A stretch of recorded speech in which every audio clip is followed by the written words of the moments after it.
pagi Jumat. Kebanyakan keadaan Nabi baca surah Sajdah, surah Nisa. Baik. Maknanya sembahyang yang sederhana ialah separuh daripada 30 darab 2 bagi 2, jawapannya 15. Jadi yang namanya membaca surah yang sederhana panjang ialah membaca surah yang ayatnya sekitar 15 ayat.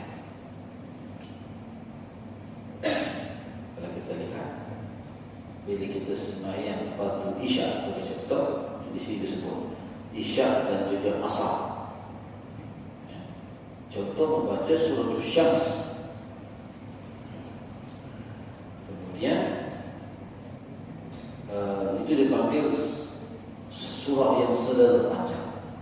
Kalau Isya yang kita dalam hadis disebut Nabi SAW membaca surah Sabihis. Sabihis itu berapa ayat? Okay. Itu contoh. Maknanya 15 ayat. Dan surah ataupun sembahyang yang dibaca surah yang pendek adalah separuh daripada sederhana. 15 bahagi 7 hingga 8 ayat. 7 hingga 8 ayat. So, itu adalah cara kira yang mudah. Yang namanya baca pendek adalah 7 ayat atau 8 ayat. Yang sederhana adalah 15 ayat. Yang panjang adalah 30 ayat. Ya. Jadi kalau nak tegur Pak Imam baca panjang, baca pendek, baca sederhana, ukur tu tengok Quran, tu tengok baca dan upaya dan sebagainya. Barulah betul. Jadi sembahyang Asar dan Isya disunatkan membaca surah yang sederhana panjang. Manakala sembahyang Maghrib disunatkan kita ini membaca surah yang pendek seperti suratul Ikhlas. Upaya dan Allahu Samad, lam yalid wa lam yulad wa lam yakul lahu kufuwan ahad. Ayat sikit saja, 7 ayat. Campur dengan ayat yang kedua, kita baca lagi inna a'tayna 7 ayat. Ya, jadi itu cara kira kita. Tapi ini adalah kira-kira yang mudah. Nanti kita akan tengok lagi mudah. Apa dalilnya? Dalam sebuah hadis riwayat dari Imam An-Nasa'i daripada Sulaiman bin Yasir daripada Abu Hurairah radhiyallahu anhu, dia berkata, aku tidak pernah salat di belakang seseorang yang menyerupai salat Rasulullah SAW selain daripada salat sahabat yang bernama Sibyan. Kami telah salat di belakang lelaki itu dan dia telah memanjangkan bacaannya pada 2 rakaat pertama solat subuh. Maknanya subuh sunatnya baca-baca dan meringankan bacaan pada 2 rakaat yang akhir dan meringankan bacaan pada solat asar separuh daripada zuhur tadi dan membaca surah-surah yang pendek pada solat maghrib, lagi pendek lagi. Ya. Kemudian dan membaca surah Asy-Syams dan seumpamanya pada surah Isya. Asy-Syams wa duhaha. Jadi surah Asy-Syams sunnah Nabi dibaca pada waktu Isya. Yang kita pergi mana-mana tegur pada imam, bukan ke surah Asy-Syams dibaca pada waktu duha. Kan itu sembahyang duha. Kita silap perkiraan. Syams ini sunnahnya dibaca pada solat Isya.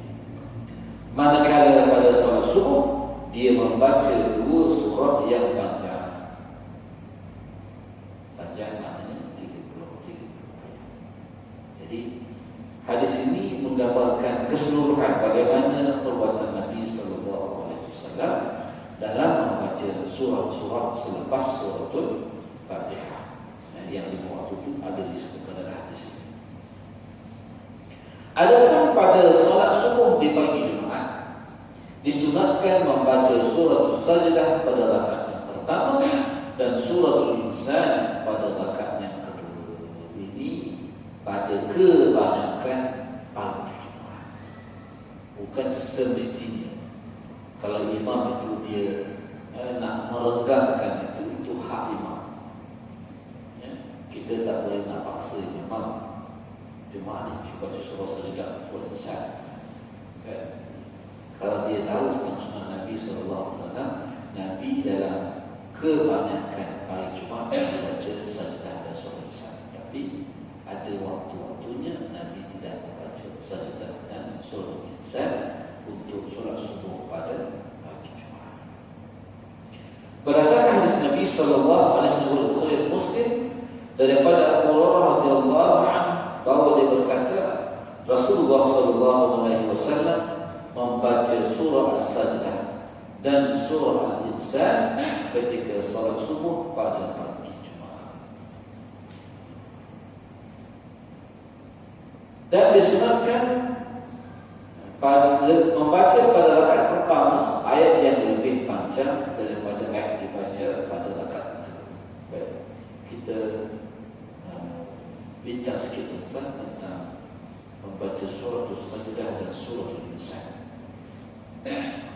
Yang pertama, bagi imam yang dia tidak begitu menghafal surah As-Sajdah dan surah Al-Insan, boleh tak imam itu dia membaca daripada mushaf ataupun dia tambal ke dinding dan sebagainya? Boleh atau tidak? Dalam mazhab kita, mazhab Syafi'i, itu boleh. Dalam mazhab Hanafi tak boleh. Sebab tu orang India dia tak nak tarawih kita baca mushaf, dia tak nak.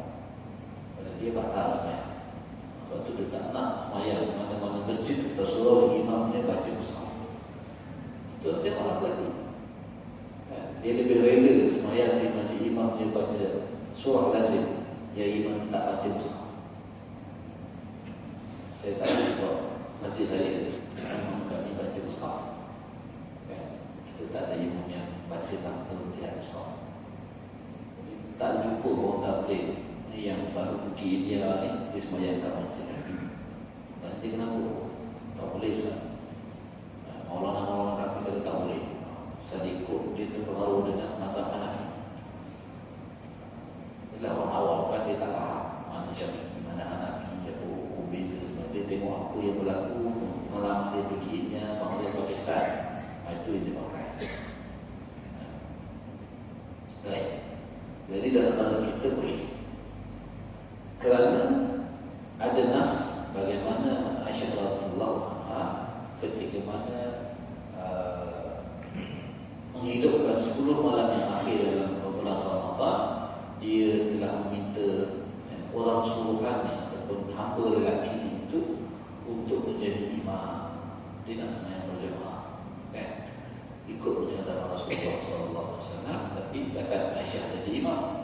Walaupun Aisyah itu mukmin, maka mesti imam untuk orang lelaki. Jadi itu juga dalil bahawa perempuan tidak boleh menjadi imam kepada orang lelaki.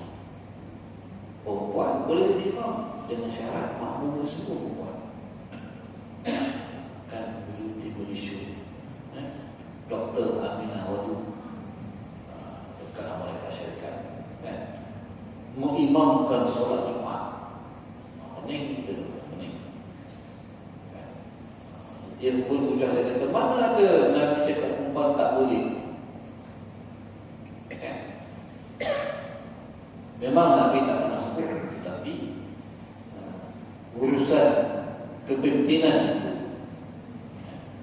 sebagaimana dalam Islam menyebut wanita itu tidak boleh menjadi pemimpin dalam kepimpinan yang sama. Ini dalam Islam, wanita itu tidak sewajarnya menjadi Perdana Menteri ataupun raja dan sebagainya. Walaupun kalau kita membaca dalam sejarah Islam berlaku beberapa orang wanita yang menjadi raja. Mana di negara kita? Di Kelantan pernah berlaku, di Siti Wangkabau.